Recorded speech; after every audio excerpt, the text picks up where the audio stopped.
all of the channels get on. All right. But should be Vlad has coming got right to up. press. Cool. It's always, and so Clint does a bunch of streaming as well. So I'm sure, I don't know, do you also have that, like, you hold your breath just a little bit until you see that you're actually coming live? Not anymore.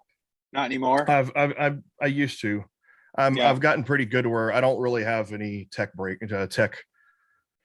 screw ups anymore. But yeah, Well, my very first YouTube stream ever, it broke, and it took me about 5 minutes to go live because I couldn't figure. I screwed up the setup. Yeah.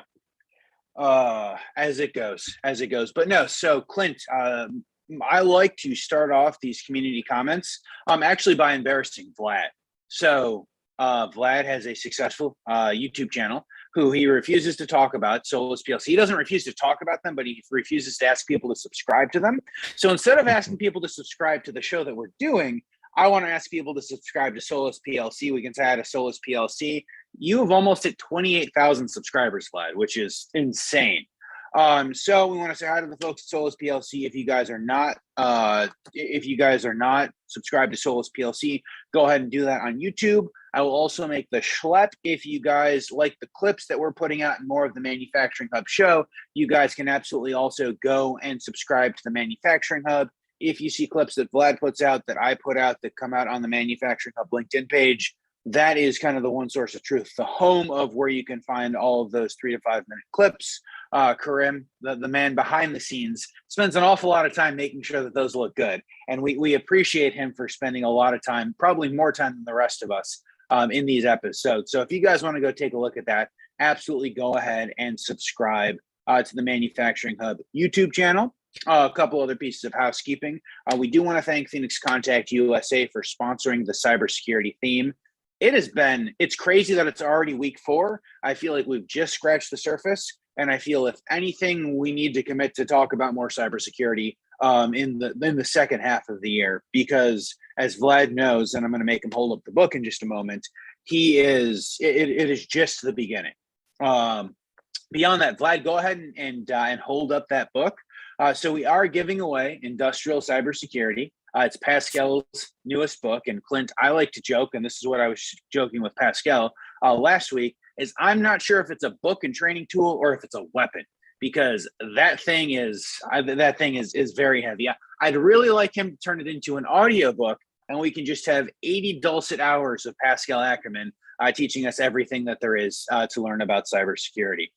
So the giveaway for that is going to run through the end of the month. You guys can check all that out on manufacturinghub.live.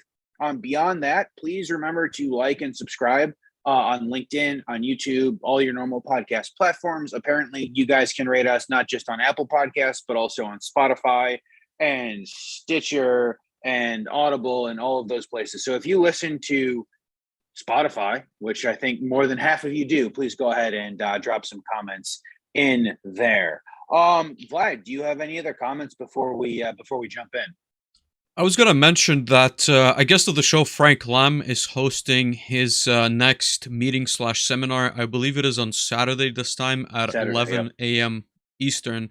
And Frank has a lot of different conversations around the topics of machinery and manufacturing automation in general. So if you're interested, make sure to connect with him on LinkedIn to get more information about that event. Absolutely. And Frank calls those Mastering the Machine. I think he's moved it officially to Saturday, as Vlad said, and he does it every other Saturday. And they're always really good conversations, very interactive. You guys should absolutely go ahead and check that out. So without further ado, let's go ahead and jump in. Everyone, welcome to Manufacturing Hub with me, Dave, and this guy up here, Vlad. We have somehow made it to episode 50, and we've got a very special guest, Clint Bodungen. Clint has quite literally written the first book on industrial cybersecurity. If you are watching live, you can see it under Baby Yoda behind him, called Hacking Exposed, or Industrial Control Systems Hacking Exposed. Let's just jump on and say, hey, Clint, thanks for being here. Hey, thanks for having me. And I do have to admit, it's not the first book on ICS or OT cybersecurity. Okay. You know, back in the day, you had SCADA Security by Ronald Krutz, I think. Okay. You know, and then there's been a few. Brian Singer wrote one, Bob Radvanovsky wrote one, and then SCADA hacker himself, Joel Langell, with Eric Knapp wrote a couple. And so, but I will say that the hacking exposed industrial control system is the first offensive perspective ICS OT cybersecurity book. So we'll go there. Appreciate the clarification on that, Clint. And thank you again for taking the time to join us.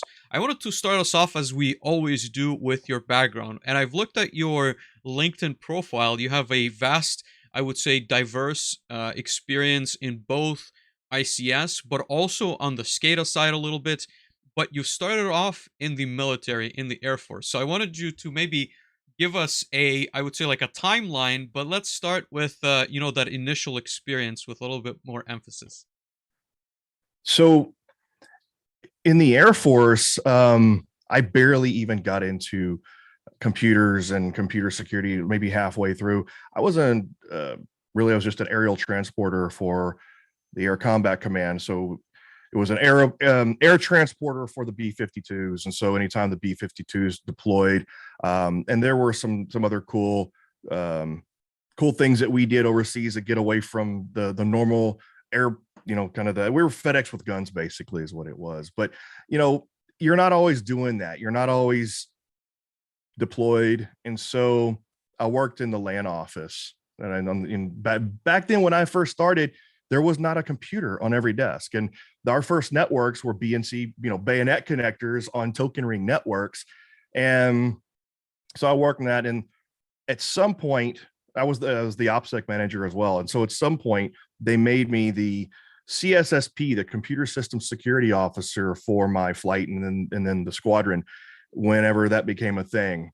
And then, as time went on, got to work with the OSI CCI, which is the Office of Special Investigations Computer Crime Investigation Unit. And that's really where I got into cybersecurity. But when I got out, I worked for a little ISP for a little while and then moved back to Houston, worked for a network services firm where I tried to build their cybersecurity business. This was around 2000, 2001. And when I really got into cybersecurity was when I took a contract with Symantec. And that was a turning point in my career, because that's when I really got into real security. I started off as an SQA engineer for their IDS systems that they were developing. And so I got to work with the developers of that while also testing it, writing Perl scripts and hacking IDS and seeing if the IDS picks it up. And then I actually got to write some code on their IDSs as well. So that's when I fell in love with network coding and became a packet geek. So that's where everything really started. And the question you're probably going to ask next is, how and when I got into industrial control systems from there. And well, I wanted to ask first, the transition, or I guess like the learning curve at that time when you got into, I guess, maybe more advanced like cybersecurity. What was that learning curve like, right? And how did they maybe prepare you for the field? Because I'm assuming you didn't do a traditional like degree maybe at that point in time. No. Not at all. So in the Air Force, they had, what was it? Was it Skillsoft? I think it was, or something. They had all the CBTs. And so you could take the CBTs for all the MCSE courses and the networking courses.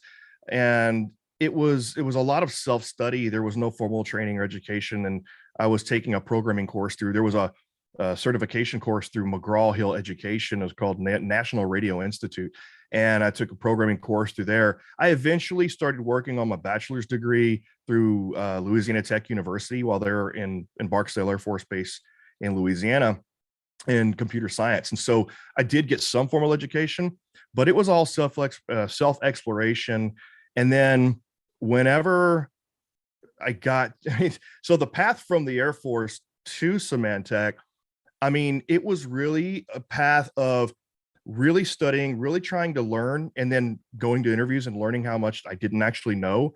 But it was a lot of people willing to help me and give me a chance. I remember when I worked at the ISP there, a guy by the name of Robert Rose, not Robert Rhodes, my acting CFO and head of sales at ThreatGEN, but Rose, he gave me a shot. He saw that I had potential, but I didn't have the skills yet. And he hooked me up with people that would give me the skills. And the same thing when I went to go work at Symantec, I had no business working there. I mean, I wrote a few Perl scripts and read the book and knew how to talk the talk. But when I got on board, I learned that I really didn't know that much, but a guy by the name of Chad Skipper gave me a shot. And then there was just so many people willing to mentor me and train me up on the job. That's really how it happened.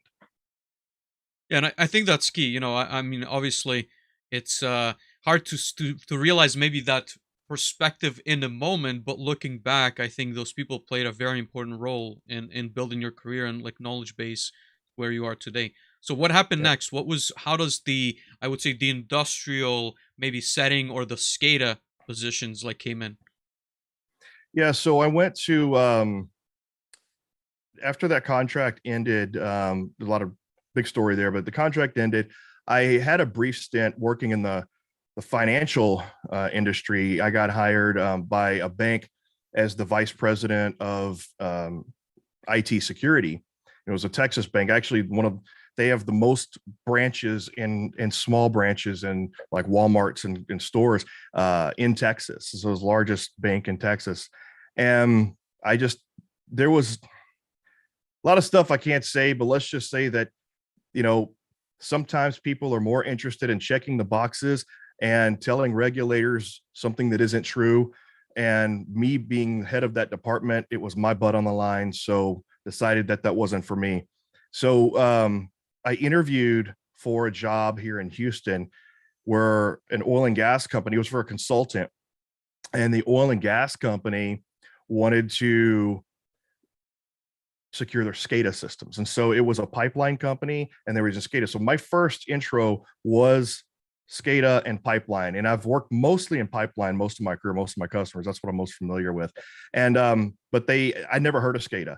And they told me that they wanted to interview me to potentially help this company secure their SCADA systems. They even told me in the interview, hey, you probably never heard of SCADA, but that's okay. And I got the job, and it was, again, on the job training and just a lot of people showing me the ropes and teaching me about SCADA while I helped them secure it and do some things there. And I'm not going to say the name of the company, but it is important to note that all those people that mentored me into that company and taught me the SCADA and all, I'm still friends with all of those people to this day. They're still very close friends of mine, and they've dispersed throughout the industry. Some of the people actually, still work at the company, the oil and gas firm that we're with. And it's the people that you meet and that teach you and train you along the way that make the difference. Oh, absolutely. And what was I'm curious about your perspective at the time, maybe again, looking back with the current situation in mind, but what was your perspective of the manufacturing / like maybe oil and gas industry, right? Like, was it surprising for you to see what was happening on the security side? Was it maybe the same as you had experienced before? Was it, again, probably banking was like a rather big transition, but what were your thoughts at the time, if you can recall? Yeah. I mean, I think my thoughts back then were the same as a lot of people still think now, which is, I couldn't believe how legacy and how old the systems were, on this SCADA. I was I'm going to keep, I'm not even going to mention product names, but it was it was amazed how simplistic the entire architecture was comparatively to a huge enterprise architecture with all these server zones and data centers and everything like that. And yeah, from a security perspective, I mean, you don't even have to ask what I thought whenever, when I saw this, how SCADA systems work. And this was all SCADA at this time. There was no DCS. It was all SCADA. And it was all Linux based, Unix and Linux based, and got to see my first PLC and my first RTU. And I almost feel like I kind of took a step back. I mean, I felt like the one-eyed king in the land of the blind, right? I mean, I was probably at the beginning of my cybersecurity career, I was probably somewhere between novice and intermediate at that point. But I mean, I was the security guru at this point when I went, when I went into this environment. So, which I think presents good opportunities, right? If you view it from the positive side, there's obviously a lot of maybe problems to solve, but at the same time, it maybe allowed you to, as you said, be the guru, but also offer really good solutions based on your previous experience. And so, what was that like, and how did you transition into what you're doing now? Could you paint us maybe the last portion of that picture? Yeah. So, I mean, it was all of, just learning a lot, right? I mean, I think one of the advantages that I had going in was that I've always been a self-teacher, a self-learner. And so I continued to study and learn the things, outside of my job. It helped that I was single and young and, had no life. And so I spent a lot of time and just studying. And this is kind of interesting. So the consulting firm that I worked for, they ended up, I guess, shutting down. I was on a different project, and out was in Washington at the time, so out of state. And one Friday they called everybody up and they said, we're shutting down. And I was like, okay, I'm stuck in Washington. And so, all right, what am I going to do? And at the time, I knew, as I was learning more about everything, one of the people I looked up to was Jonathan Polay. He was a competitor of mine at the time. And so I reached out to him, and, the conversation went well. We ended up working together and ended up getting hired eventually. And, the rest is history. But, people like Jonathan Polay, Mark Fabro, Eric Byers, these guys have all, I met, long ago when I first started my career. These were the OGs, man. These were, these were, you probably had 10 people in the world, that had that level of experience with SCADA and DCS security. And back then, I think everybody, the buzzword, the catch acronym back then was PCS, right? Process Control Networks. And so, just getting to study and work with people like that was what really launched my career into overdrive. I could say I was trained by the best. And this was at the consulting company, or the one that was built, like having you work on the SCADA systems in oil Yeah, and gas? the customer, the oil and gas customer, they're still around. It was the consulting company that shut down. So that's when I called out to Jonathan, and at the time his company was Plant Data, and it was eventually acquired by Verano, which renamed to Industrial Defender. And how did you transition into, I guess, your current venture? And I'd like to get a little bit more information. Obviously, I don't think all the viewers would be familiar with it. So maybe give us how you got there, and then explain to us what you do at ThreatGEN. Yeah, let's fast forward to 2017. So my entire career has been a series of industrial control systems services, consulting, everything like that. And that's so in 2013, I was working for a company where we were trying to figure out better ways to hold remote training for industrial control systems. That wall you have behind you doesn't scale well over the web, right? Doesn't scale well for remote. And so we started looking for ways to do remote accessible industrial control systems to where people could have access to hardware and digital equipment, but also, instead of just having a readout on a screen or an HMI to give them feedback, we wanted kinetic, we wanted to simulate cyber physical kinetic impact. So we looked into gaming engines. And so in 2013, that's when I set out on an adventure to become a game developer. And one of my current business partners and founders, Aaron Shabib, we were working together at the time.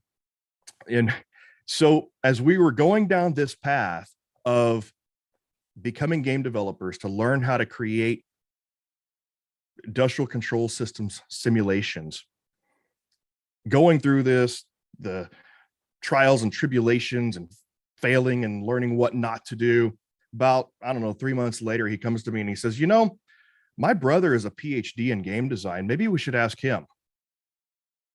About 3 months later, and I was like, you waited until now to tell me.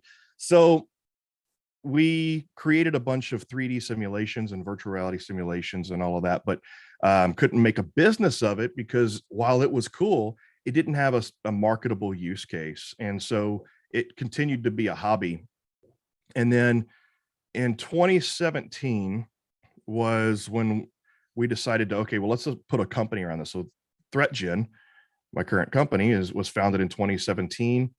And then in 2018, Michael Farnham at HughesCon comes to me and says, "Hey, can you teach a in 2017, I taught a red versus blue class, red team versus blue team class. In 2018, he wanted me to do it again, and he wanted me to do it in one day, kind of like the previous year. And I said, well, last year it didn't work out so well. It's hard to teach a red team versus blue team class in one day. And so we decided to, well, use our new gaming skills. And so we kind of made like a cyber board game sort of thing, to where you have a red team against a blue team. And it worked out. It worked out for us. So that became Red versus Blue, ThreatGEN Red versus Blue. And then Dr. Art Conklin at U of H, he goes, man, he was in the class that we did. And he says, you could sell this. And he goes, I would use this in my class. And so that was the path we took. We said, you know what, doing gamification, and that's the time, the catch-all phrase, gamification, but it's more game-based learning is what it is.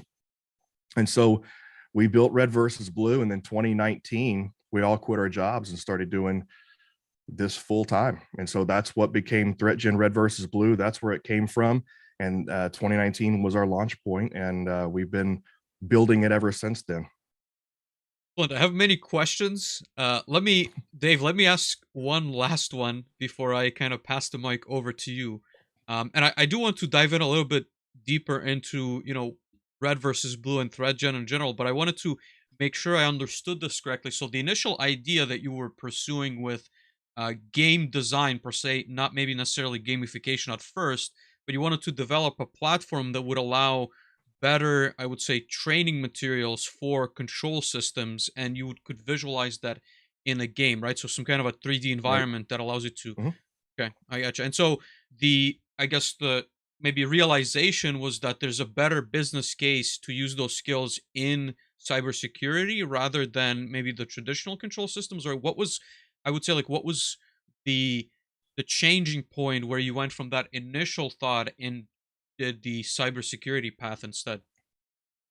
It was the use case, right? Trying to do the 3D simulations at that point for just industrial control systems, there wasn't really a marketable use case. It wasn't obvious to customers or ourselves on, okay, how do you use it? What's the best way to use this?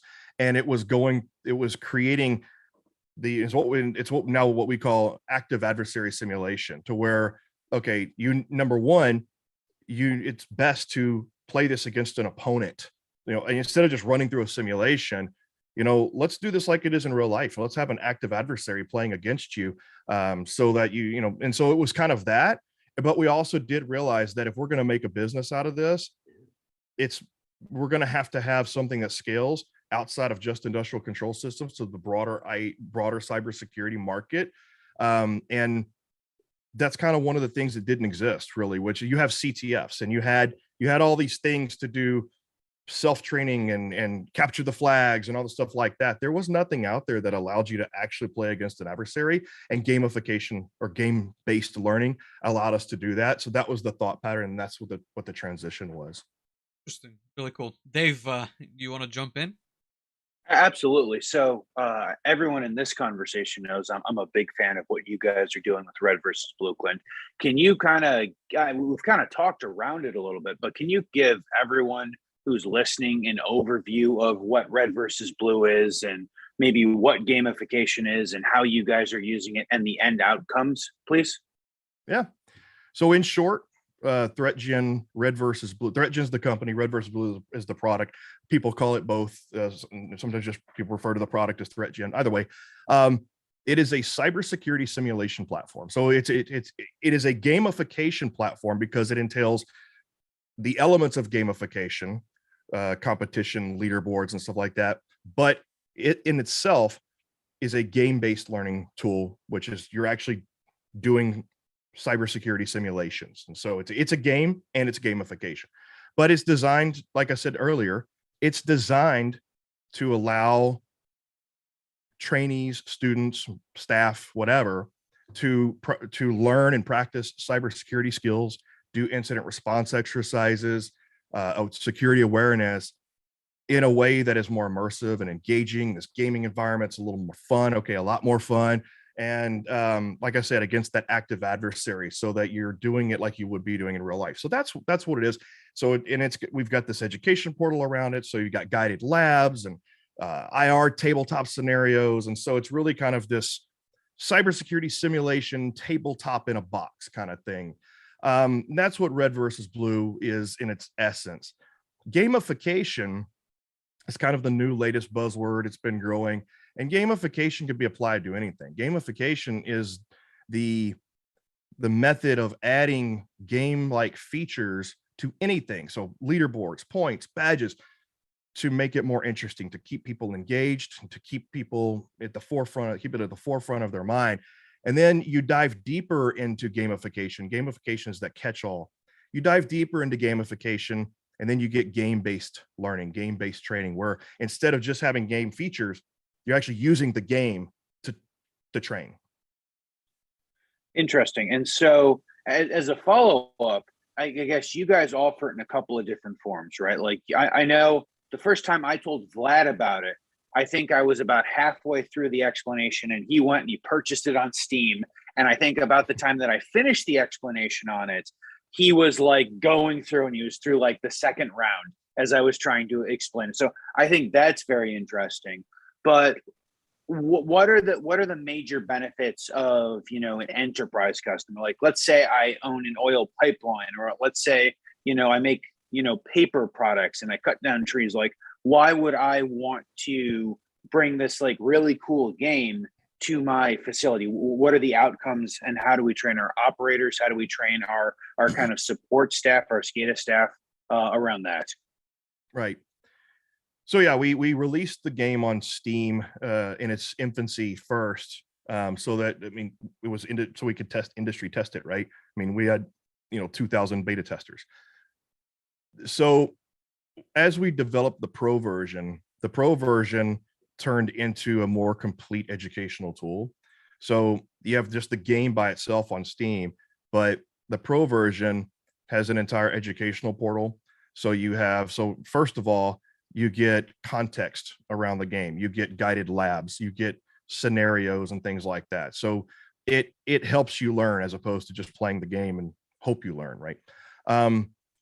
The kind of pro and enterprise versions have more extensive environments, and they have more scenarios. For the education, they have labs. So most importantly, what we found was earlier on in development, we found that we didn't even intend to make this an IR tabletop exercise tool at first. It was strictly meant for just cybersecurity education. And again, with that benefit of you're getting the red versus blue, you're getting that active adversary, and you're doing it in an immersive environment. The other thing I would say is that it's not technical, but it's detailed. So you're not doing command line stuff. It's not a cyber range. This is a strategy game where you're learning how to build a cybersecurity program, manage budget, but you're putting in firewalls and you're segmenting your network. On the red team side, you're still doing recon, you're still doing social engineering, physical attacks and all that, but it's point and click. All your actions are right there, and you're pointing and clicking and dragging and dropping, as opposed to having to do command line stuff, right? So anybody of any skill level can build a cybersecurity program or hack a network, right?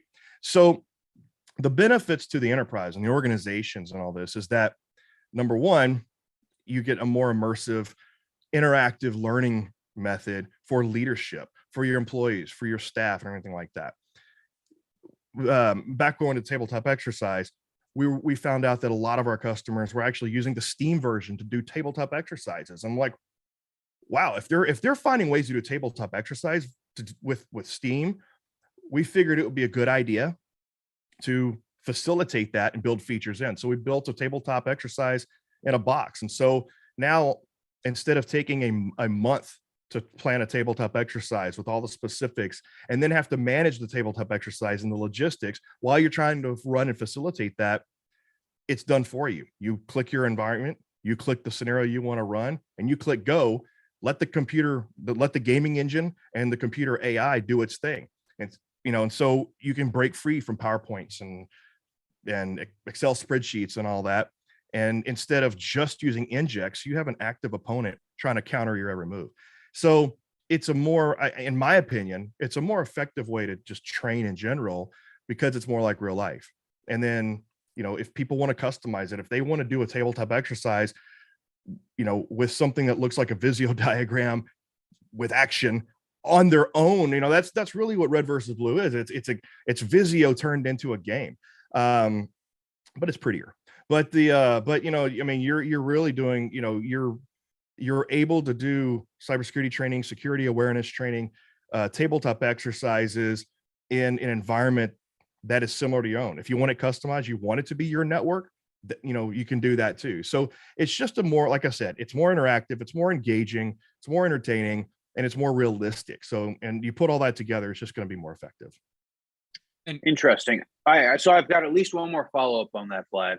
It's actually about you, right? So it's about you and I. And so I would say, Clint, one of the main goals of our cybersecurity theme is awareness, right? Like, you're the expert. The other guests we've had on our experts, Vlad and I, maybe on our best day, fall into that novice category. I like to joke that, my biggest asset in cybersecurity is I've got a phone and I've got a list of people who I can call who can actually figure out, do the assessments, do that. So are we the sort of people who Red versus Blue are made for? Is it people who are specifically cybersecurity focused and are looking to expand their knowledge to the labs? Like, who is the focus? Like, if Vlad and I were to go get Red versus Blue, one of these, and go through a bunch of the labs, would we have a little bit of knowledge and a phone that we could call the right people on? Or is it meant for more technical people or less technical people? So first off, I'll say that, I may be an expert in some things, but there's a lot of areas that I'm not. And the one thing that I'm definitely an expert in is convincing everybody else that I'm an expert. So that's my biggest, so Red versus Blue, we like to say, we basically have, we have four types of, or groups of individuals that we target with Red versus Blue. First is, in no particular order, there is the individual, which can be a student, a professional, someone who's self-learning or whatever. So that's one group. And then as far as the skill level goes, let's divide that in two skill levels. So it's meant for someone who is either just learning or who wants to reinforce concepts, methods, and strategies that they've already learned. And so that's like, you have beginner to intermediate, but anybody who's, let's say, on the other side, who has advanced skill down to intermediate, also benefit from it, just because you're taking the technical knowledge. They're immersed in the keyboard, the minutia, and they're in the trenches, right? They have hard skills. What this does is it allows them to see the big picture. It adds the strategic piece to their existing technical skills. Like I said before, at this time, ThreatGEN Red versus Blue is not technical, no keyboard skills, no hard skills. And so it sits right between the beginner and the advanced technical with that strategy. So so let's move on to the individual, right? And then there is businesses and organizations. So anybody who needs cybersecurity awareness training, you know what that entails. You know what the level is there. If you want to train your technical staff with IR tabletop exercises or anything strategic or plan, really incident response procedures and plan related type of stuff, we have organizations where we get engineers, IT staff, users, and CISOs all in the same room and do these team building exercises for awareness. And it's funny because then you get the CISOs. Part of the game is managing your budget and having to figure out how to get budget for your stuff. And they get frustrated because if you don't do the right things to get budget, you're not going to compel leadership to give you budget. And that's how it is in the game. And you have CISOs going, is that what I really do to you? And everybody's like, yes. And so, so it's really good for cross collaboration training in business and organizations. So, awareness, strategic cross collaboration training, and then, IR tabletop exercises. And then, we have the third one is the event coordinators, which is basically people like to run CTFs or at conferences. You want something entertaining. This is a CTF that anybody can play, not just the technical people. So we have that, and like tournament style as well as leaderboard style. And then the last one, of course, not least, is education and educators and trainers, right? So people that have existing curriculums. We have a lot of universities and colleges, community colleges that use this. So it helps reinforce the concepts in a more realistic and more practical way to to existing curriculums, things like that. So like I said, that's the kind of the four: the users, the businesses, the event coordinators, and the educators.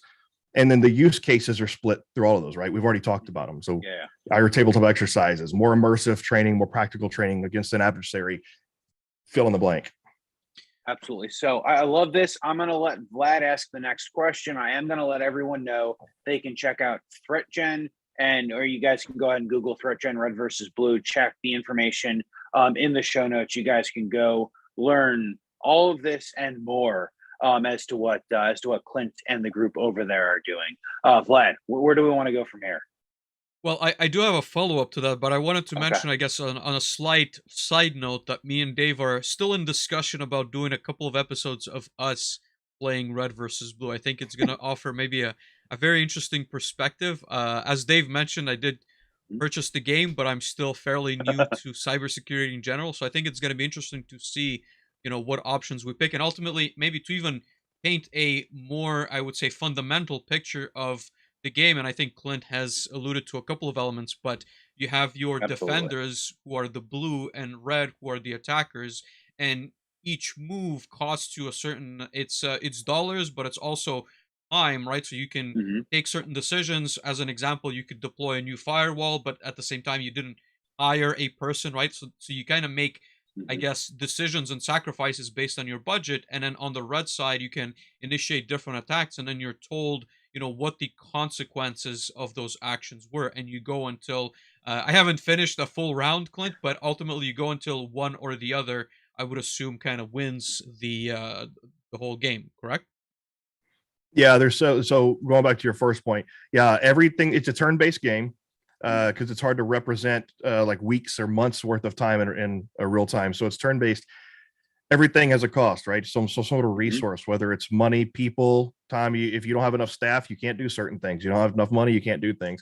And it has the full gambit of things that you can do, from segmenting your network, putting in firewalls, IDSs, logs, everything.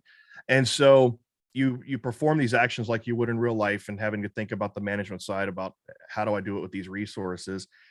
And then the way that you win, there's several different ways, right? So we try to come up with realistic ways. If you're in an ICS environment, which the game originally only had ICS environments, originally only had one, but as we've developed the game, since we come from ICS, it was just ICS for a while. So destroying the process or disrupting the process was one of the ways that the red team wins. And then other ways, like basically the blue team, one of the ways the blue team wins is just to outlast until you get to 75 turns or whatever, because it's a highly configurable game. Set it about you want, but you get to 75 turns and just outlast. There's other ways now that we have added threat intelligence. Every single time you catch the red team doing something, or you arrest them if they're on site doing physical security and they get arrested, your threat intelligence meter goes up. You can do threat hunting. You can do forensics investigations when you're compromised, and that increases your threat intelligence score.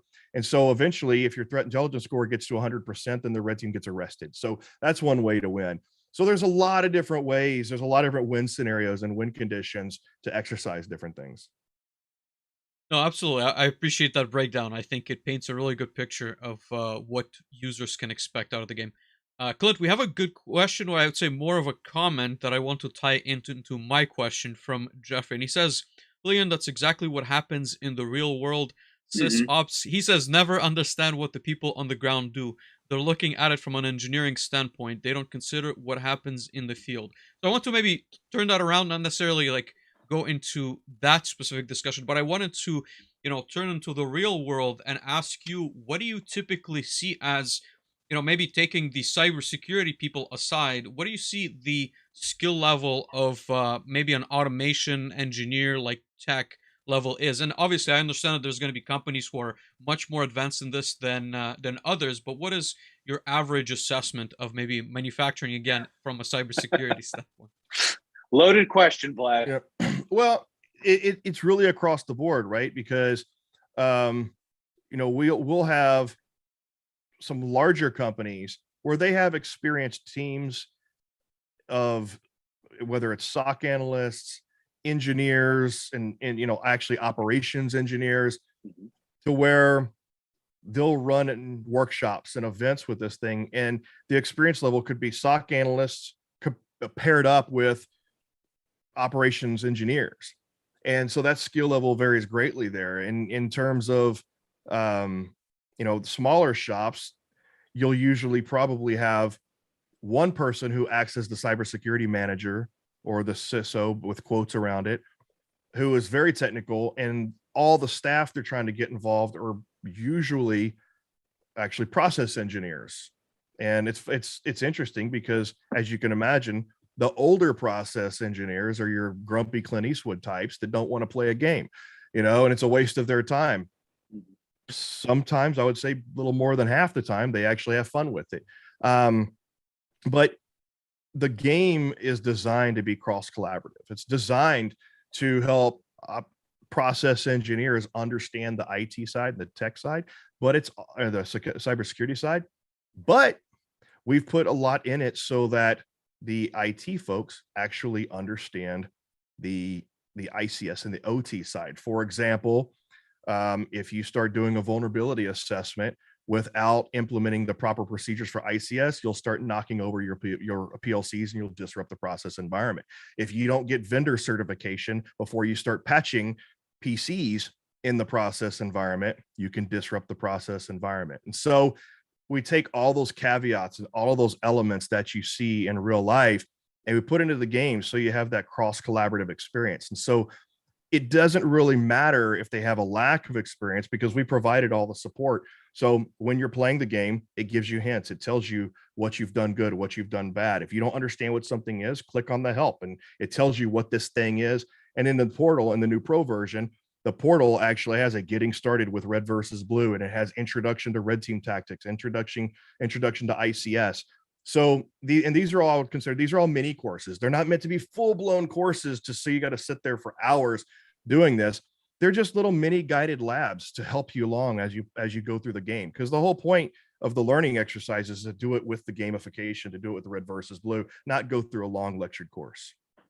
No, absolutely. And I only wish, this was an option when I was just getting started in my automation career at I'm not going to mention the names again, but a very sizable company. And I think the only, I would say, cybersecurity initiative that we truly had in place was, those random phishing emails that the company would send you, and then you'd get a report or a conversation from your manager who would tell you, well, like, you clicked on this link you shouldn't have, and like, we're now being, I would say, under questioning for not following the right procedures and not being trained enough. And to be honest with you, I don't think they even trained us in good cybersecurity practices. And at the end of the day, I fully agree with you that it shouldn't be a fully like loaded PhD in cybersecurity, but ultimately it gets you enough information where you can start asking maybe different questions. You see a bigger picture. As we talked the last 3 weeks with Dave, it's maybe difficult to understand what's going on outside of your core, I would say, like, team or expertise, right? And that's so it allows you to kind of understand what is happening at the full business scale. But no, I think it's a really great tool. I'm certainly looking forward to our episode with Dave. I'm trying to put a little bit of pressure on him so that he actually makes it happen, but I think it's going to be really interesting. Well, thank you, Vlad. I was just gonna say, since you said you wish this was around whenever you were, growing up in the industry and everything like that. Well, my next venture, my next startup's going to be time travel, so I'll hook you up. Perfect. I love it. We look forward to ThreatGEN 2.0, the time travel startup. I'm sure we're giving Robert an aneurysm right about now. Perfect. No, actually, my lead developer, Aaron, and business partner, Aaron Shabi, he's the one you're giving an aneurysm. Oh, no, you're giving him the aneurysm. I'm just calling it out. No, perfect. Thank you. There you go. We've got some people to thank. I'm gonna let Vlad play a noise. I'm gonna thank some people, and we've got some more questions for you, Clint. Sure. There we go, Dave. Awesome. Thank you. So we want to thank Phoenix Contact for sponsoring this episode and the entire cybersecurity theme. Phoenix Contact's MGuard family just won a controls engineering award. You guys should absolutely go ahead and check that out. Now, the MGuard family is designed to provide cybersecurity protection and network resilience, all in a rugged and industrial environments. combining features of a stateful packet inspection firewall, an AT router, and an endpoint security appliance. The mGuards were engineered to be both IT and OT friendly, which we all know are exceptionally difficult, with features such as firewall assistant and easy protect mode. The mGuards are simple to configure securely while still providing unassailable protection for your critical assets. So as I mentioned before, this very much fits kind of that level 3 firewall security solution. As Miriam talked about on episode 46, they also have an entire cloud side of the mGuard family that you guys should absolutely go ahead and check out. Again, we want to thank Phoenix Contact USA for their support of this episode and everything in general. I will again shout out my good friend, Clint's good friend, everyone's good friend, Pascal Ackerman. He has a new industrial cybersecurity book out. If you guys have not signed up for the giveaway, Vlad, go ahead and hold that up. We are giving away the book, one in the month of February 2020. It comes with dozens or hundreds of hours of labs, of everything you need. The biggest question that we have left is where Pascal literally finds the time to go ahead and write all of that, in addition to, the rest of the life that he has. So go ahead and check that out on manufacturinghub.live. We will also go ahead and drop that link in the show notes. So Clint, I think that this is very exciting. And I want to ask you about career advice, which is a question that we normally ask people. And I'm interested to hear your career advice, because it seemed like you had a lot of opportunity to do learning. So, and I think especially on the cybersecurity side, it takes a lot of time and effort and probably mentorship and community to learn what you need to learn to become an expert such as you. So what is the best advice that you have for career advice of someone looking to get into or expand their knowledge in the cybersecurity realm? First and foremost, get involved in the communities. Mm-hmm. Your local DC 713, your OWASP, your BEER-ISAC, shout out to BEER-ISAC. But get involved with the local communities, even virtual right now if you have to. That's going to be your quickest and the best access to knowledge, to friends in the industry, community. And second would be start where you're interested, where your interest is. Cybersecurity is so multifaceted. I mean, there's something for every skill set. If you're a programmer, obviously, if you like to tinker with electronics, obviously, but if you like to write, if you're an artist, if you like to do research, there is some sort of vertical slice of every skill set within cybersecurity. Probably not like basket weaving, I would think maybe, but but for the most part, there's a skill set that is needed in cybersecurity. So start there first, join the communities, get involved, and start there first, because you're going to excel faster in something that you're excited about, something that you enjoy. And then the third one would be take that skill set and contribute to the community, right? So if you are interested in write cybersecurity articles, do some research, and start to contribute to the community. That's how you're going to be, that you're going to become a friend to the community. You're going to become credible. You're getting your work out there. So, and you're excited. And when you're giving to the community is going to want to give back to you. So those are the top 3 things that I'd recommend. Just develop the skill set within the context of cybersecurity that you're interested in, and get involved in your local or virtual cybersecurity communities. That's the biggest thing. Clint, you mentioned a couple of names. Sorry, as a follow-up, could you relist those for us? What would be some like virtual community examples that people could take a look at the very least? Yeah, look for your local DEF CON chapters, your DC, like so here, DC 7. I mean, I said DC 713 because that's specifically our local chapter here, but your DC groups, your DEF CON local chapters. I mean, that's, but everybody in cybersecurity knows what DEF CON is. It's, largest cybersecurity conference and very historic, but you have your DC, and so you have your DEF CON conferences. Some of them, OWASP, OWASP, there's still 2,600 communities around. And so there's those in the ICS/OT industry has BEER-ISAC, like literally BEER-ISAC, information sharing and analysis centers, I guess what it stands for. I don't know. It's just a community. I forget what ISAC stands for. I just know it's an ISAC. But yeah, I mean, and there's also other professional groups to get involved with, right? So there's the ISACs, the local groups. There's the ISSA groups, Information System Security Association. There's those groups. You have InfraGard, if you qualify for InfraGard. So there's lots of groups and communities, professional and social, that you can get involved with. I think here we have HaHa. So as Vlad is going through and writing all of those down, so Clint, you kind of mentioned get involved in where you have skills or where you have an interest. So we talk about how there needs to be more cybersecurity awareness on the industrial side, right? Most facilities are not secure or aware of their cybersecurity issues. Is there a need for more people in the cybersecurity communities? There always is. And let me back up. And so the concept of cybersecurity awareness, right? There's not a lack of cybersecurity awareness in industrial environments, operations environments. At this point, I think everybody's sick of hearing about cybersecurity awareness. Everybody on the planet is well aware they're supposed to be aware of cybersecurity, right? Okay. So at this point, what we need is a better cybersecurity intelligence, right? We need a better sense of cybersecurity threat awareness. We need a better understanding of what those threats are and what we should be looking out for.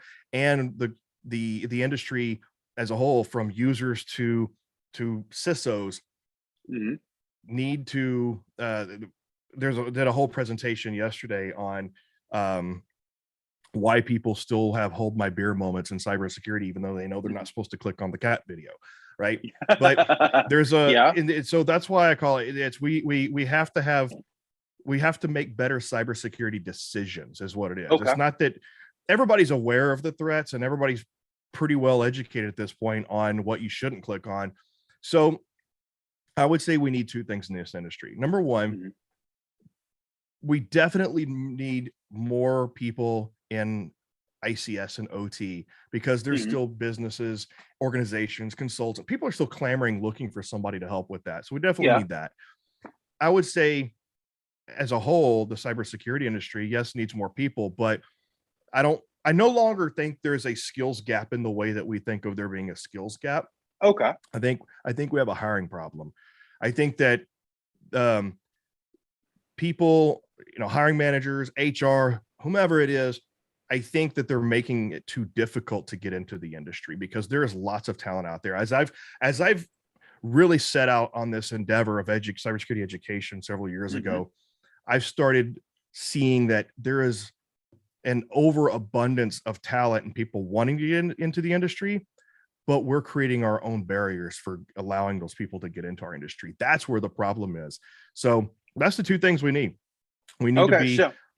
Yeah, go ahead. Yeah. Oh, no. So I was going to say, I can generally go down the path and agree that most people are either cybersecurity aware, or they should be aware, or they should have had the opportunities to do that.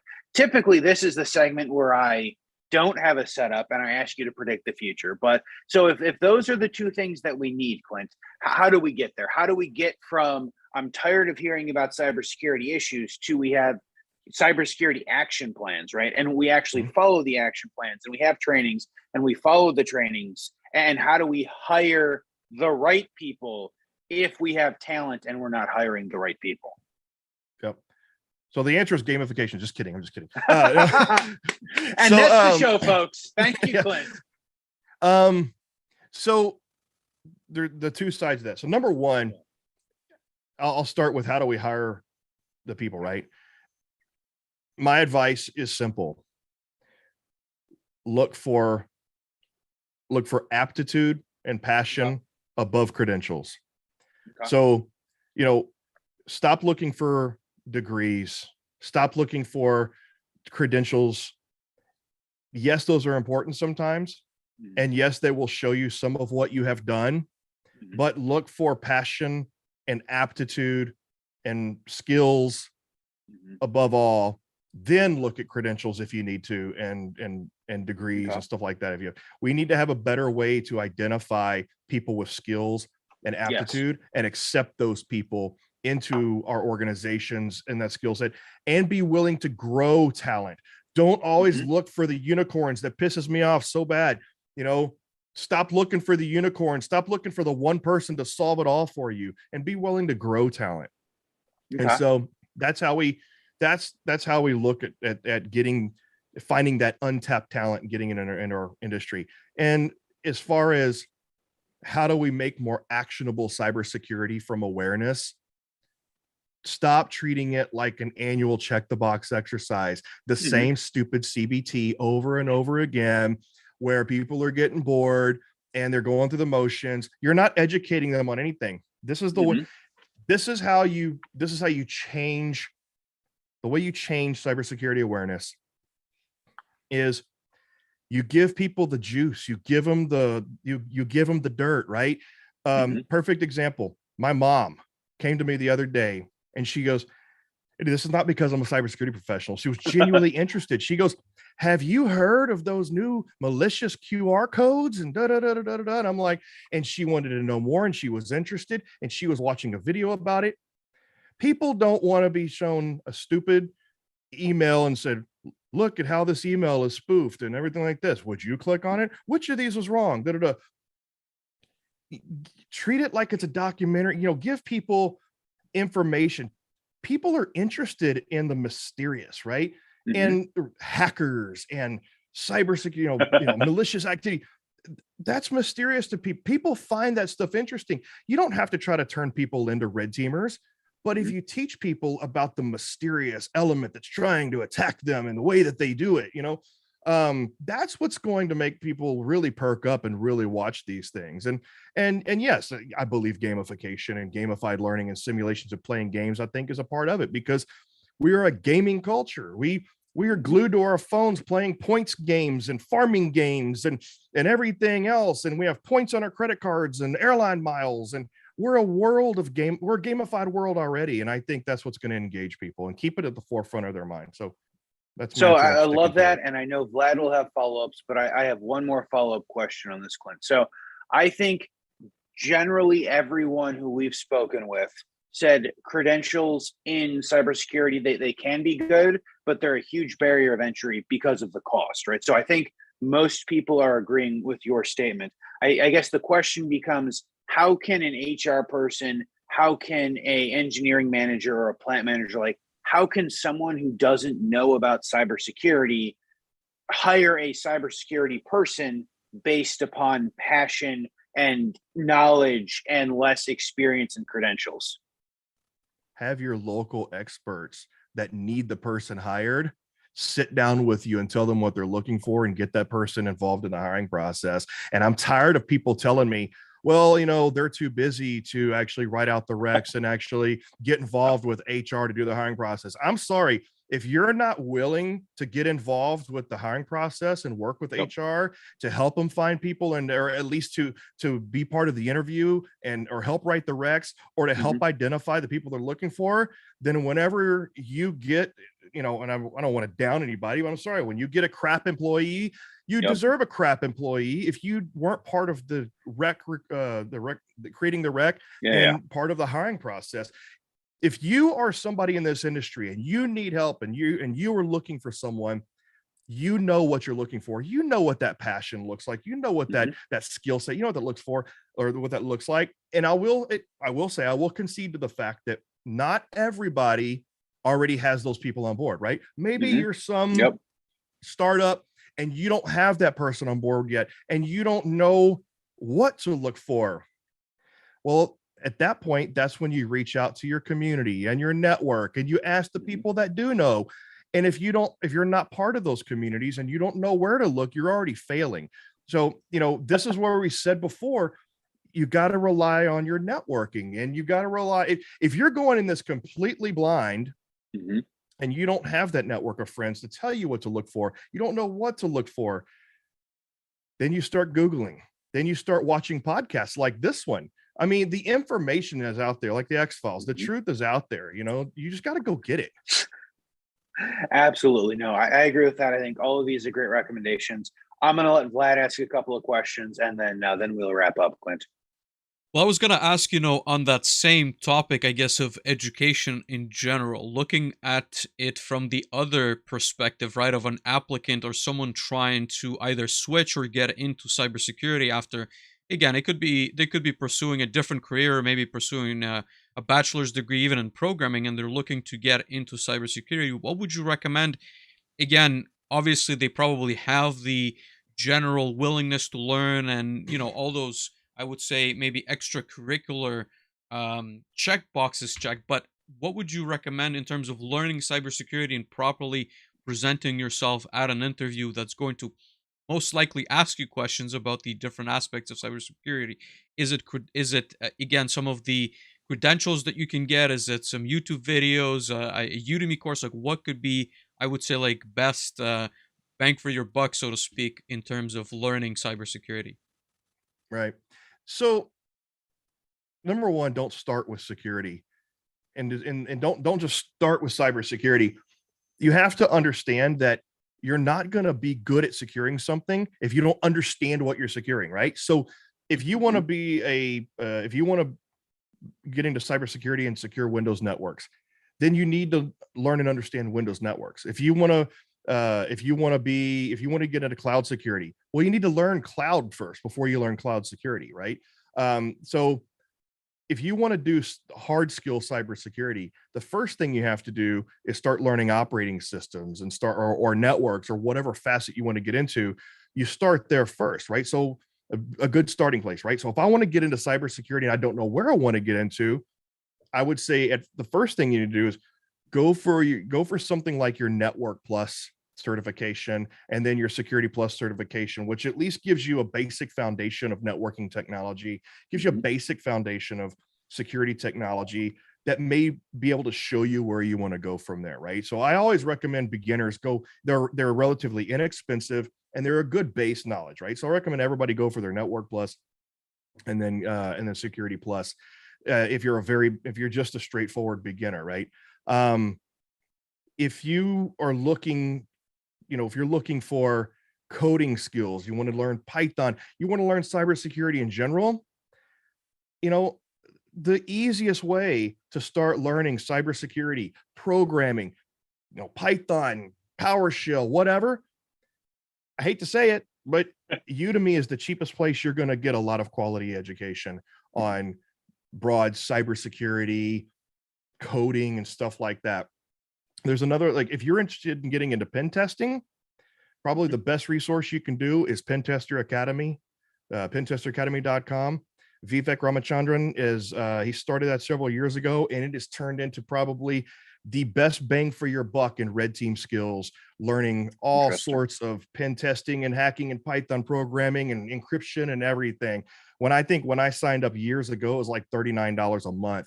And the courses are amazing for red team skills and all of that. So, there's a lot of resources like that in Udemy and place like that where it costs you pennies on the dollar compared to other certification organizations to get that beginner level skill. Okay, not everybody has $7,000 to throw around for a certification, right? Right, absolutely. And that has been our kind of overall conversation, is if you work for a company and they're willing to spend $7,000 for you to go get that certification, and you can do it, by all means, go ahead and do it. But $7,000 times 2, 3, 5 certifications becomes a large barrier of entry for many people. Yeah. Absolutely. So I will say pen testing is penetration testing, if you guys are not familiar with the lingo. And it looks like Vlad has one more question, then we're going to wrap up. Well, I wanted to go back to I would say, the future of cybersecurity thought, but more, I would say, you're developing your platform. I know that there's a couple of announcements coming up, but what are you seeing this maybe red versus blue, or even like ThreatGEN as the company develop into over, I would say, 3 to 5 years? And again, maybe also thinking back on the landscape of educating these enterprises on cybersecurity? How is that going to change? Let's say right now, because we're the only company on the market doing active adversary, red team versus blue team cybersecurity training. There's a lot of CTF technology, a lot of cyber range technology, but nobody's doing player versus player, team versus team, active cybersecurity, against each other, where you're literally trying to attack and defend network environments for ICS, OT, enterprise. And that's only going to increase for us. And our capabilities there, our red team and blue team AI capabilities are growing. And like I said, we have a few big announcements that are coming out soon, that I think is really going to launch and proliferate the exposure of what we have out there. And this is not only what I predict, but this is what I hope. Right now, we're the only ones doing active adversary, red versus blue. I hope this spawns a new revolution in cybersecurity education. I hope that gamification, yes, I would love to have the market cornered and retire, in 2 years, but it's not going to happen, right? We're a piece of the entire puzzle, and there's a big industry to help fix, right? So I hope that we create a movement that changes the way we look at cybersecurity awareness training, right? I hope it changes the way we think about IR tabletop exercises and incident preparedness. I hope that we are just the spearhead of an entire movement of people that come and compete with us on what we're doing and change the industry for the better in terms of how we make training actionable, and how we make tabletop exercises effective and actionable, and how we train like it's real instead of just being one-sided and just sitting there in your isolation solving puzzles on a Jeopardy board, right? I want to change the industry. That's what I hope we do. That's what I think we're going to do. I think as soon as more people find out about this, I think more people will start chasing this idea. I agree. I was going to say, absolutely. Go ahead, Dave. So I appreciate it, Clint. As it happens every week, this has been an amazing conversation, and we should just stop telling people that we're a 60-minute show, because we always go over 60 minutes. But once again, we will try to be mindful of people's time. We'll go ahead and ask you kind of the wrap-up questions that we ask everyone. And I know you've got a couple of good answers to this. So I'm going to say, Clint, recommend us a book from Clint, and recommend us a book from someone not named Clint for this next section, please.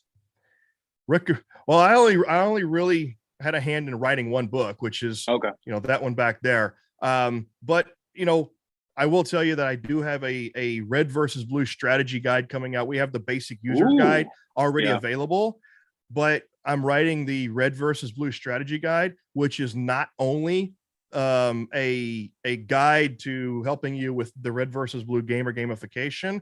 I'm making it an actual real life handbook. So, nice. Because red versus blue is supposed to mimic real life, right? Anyway, so I'm making the strategy guide to where it's a game guide, but it's also a handbook for real world cybersecurity, and to include industrial. So that's the recommendation. Look for it. That's for me. For a book by a person not named Clint, I've got to say the 2-part series from Pascal Ackerman, which is the Industrial Cybersecurity Part 1 and Industrial Cybersecurity Part 2, because I think all said and told, you're looking at 1,200 pages total between all of those books. But as I've known Pascal for a long time. I know his work because I've worked with him. He's worked for ThreatGEN for a while. And I know his quality of work. So I know he knows what he's talking about. And when you look at both those books, it's not like first edition and second edition, where this second edition is updated. No, from the first one, it's a continuation. It really is one big book. So I recommend those two. The one that Vlad held up earlier, and then there's a first edition, which is really a first volume, not an edition. It's the green book. The green book. I love it. So I'm going to say, if Vlad really wants to play this game, I'm going to play the red team. I'm going to hack in and ask Clint if I can get an early copy of the handbook. We won't give it to Vlad, and I'll just go ahead and roll them on stream. In true red team fashion, that's what's going to be what happens, ladies and gentlemen. Fantastic, Clint. So last question for you is who should reach out? Who do you want to connect with? What are you looking for? Who do you want to talk to about red versus blue? Who should reach out to you? Everyone.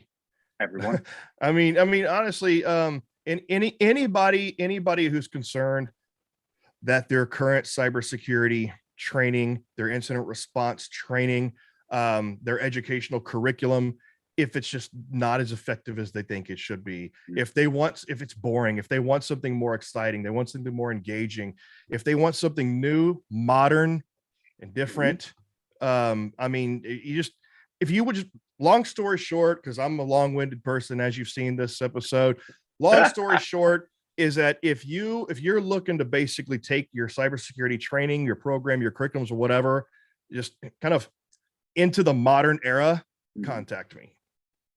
I love it. We will go ahead and pimp a little bit more ThreatGEN. So you guys can go ahead and check them out at threatgen.com. You guys can connect with Clint on LinkedIn. He is fairly active. You're fairly active here. You guys can go ahead and check out their YouTube. I think Clint has some of the most, strange but interesting cybersecurity YouTube videos out there, including a number of early S4 videos, which I watch, kind of the intros of. Speaking of which, you guys will be at S4 in the middle of April, correct? S4X? Yes, we will. So, okay. Yep, we will be there. Absolutely. We're a sponsor at the Beer Bash, and we'll also have a Cabana booth. Oh, perfect. So I've been told Miami in April at the Cabana is where you want to be.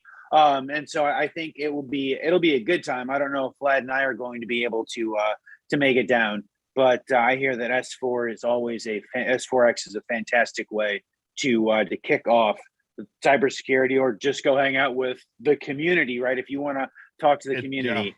Yeah. It's an amazing conference. I was really sad that it didn't kick off last year. And that is I'll tell you right now, S4 is the mothership of the ICS OT cybersecurity community. Absolutely. I have only heard positive things about it. So Vlad has a comment.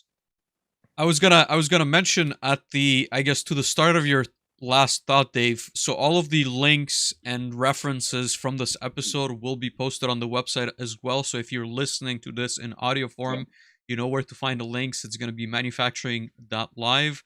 Just in case, I've been writing down a lot of notes. So I want to make sure that we get all of that to our listeners and or viewers. But definitely appreciate all those references, Clint. Yes, absolutely. Thank you, Clint. Thank you, Vlad. Thank you, everyone, for listening. This has been episode 50 of Manufacturing Hub with me, Dave, and this guy up here, Vlad. You guys can go ahead and connect with us. You can find everything in the show notes. We would like to say, if you're listening on podcasts and have listened to this far, please hit the subscribe button. Please rate us 5 stars. I like to joke, Clint, that we actually know why that affects the algorithm, but that is not this podcast. That is another podcast that people talk about algorithms. So until next time, we'll see you all soon. Thank you. Thanks, everyone. Thanks for having me. Clint.